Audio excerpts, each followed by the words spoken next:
What if I told you that one of the most colorful celebrations in the world is all about honoring the dead? Every year on November 1st and 2nd, families in Mexico and beyond come together to celebrate their ancestors, creating altars filled with marigolds, candles, sugar skulls, and their loved ones' favorite foods. But what is the true story behind Dia de los Muertos? How did this vibrant celebration transform from a pre-Columbian ritual into the global symbol of remembrance and love we see today? To understand Dia de los Muertos, we need to travel back to ancient Mesoamerica. Imagine a time long before the arrival of the Spanish, in the heart of civilizations like the Aztecs and Mayans.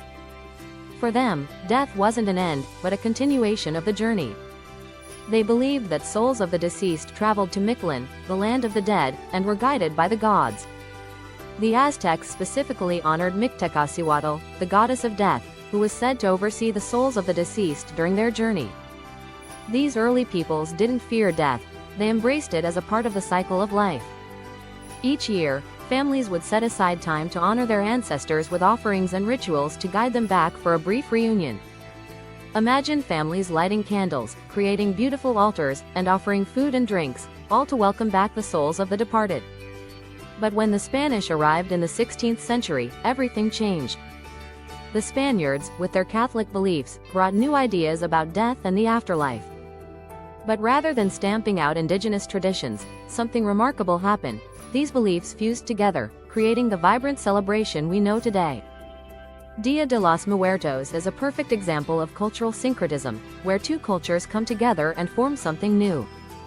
The Catholic feast of All Saints' Day, November 1st, and All Souls' Day, November 2nd, merged with the indigenous traditions to create a two-day celebration where families honor both deceased children and adults. Fast forward to today, and Dia de los Muertos has evolved into one of the most beautiful and emotional celebrations in the world.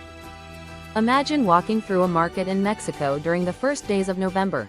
The air is filled with the scent of marigolds, or cempasúchil, their vibrant orange petals leading the way to altars known as ofrendas.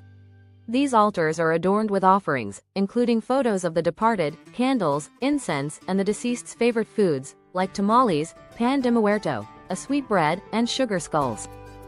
One of the most iconic symbols of Dia de los Muertos is the sugar skull. Painted in bright colors, these skulls serve as a reminder that death is not something to fear, but to accept and honor. They're not macabre, they're joyful symbols of remembrance. And then there are the calacas, playful skeletons dressed up in vibrant clothes, dancing, and even enjoying life.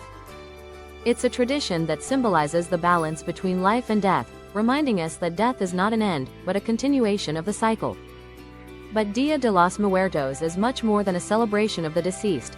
It's a way of keeping them alive in our hearts. In Mexican culture, family is the center of everything, and the deceased are still part of the family. Through this celebration, loved ones ensure their ancestors are never forgotten, and they continue to share in the joys of family life. In fact, this holiday is not just for the past, it's also about the future. It's a way of teaching the younger generations about the importance of family, history, and tradition. Children learn the stories of their ancestors, and through the creation of altars, they connect with a legacy that's more than just blood. It's about preserving memories and carrying them forward. Dia de los Muertos isn't just celebrated in Mexico. Over the years, this beautiful tradition has spread around the world, especially to places with large Mexican communities, like the United States. In fact, it has become a popular cultural symbol, even making its way into art, movies, and music. From the colorful face paint and costumes to the inclusion of Dia de los Muertos in Disney's Coco, this celebration has captured the world's imagination. But it's not just about symbols, it's about meaning. The holiday teaches us a deep lesson about life, death, and the importance of remembering those who came before us. It's a reminder that death doesn't separate us from our loved ones, it just changes the way we interact with them. As we approach Dia de los Muertos, let's remember that this isn't just a time to mourn, it's a time to celebrate. Celebrate the lives that came before us. Celebrate the lessons they taught us. And celebrate the fact that death doesn't end love, it transforms it. So, how do you celebrate Dia de los Muertos? Do you have an ofrenda in your home? What traditions do you honor during this special time? Let us know in the comments below. We'd love to hear your stories and traditions. And don't forget to subscribe for more fascinating tales behind the traditions that shape our lives.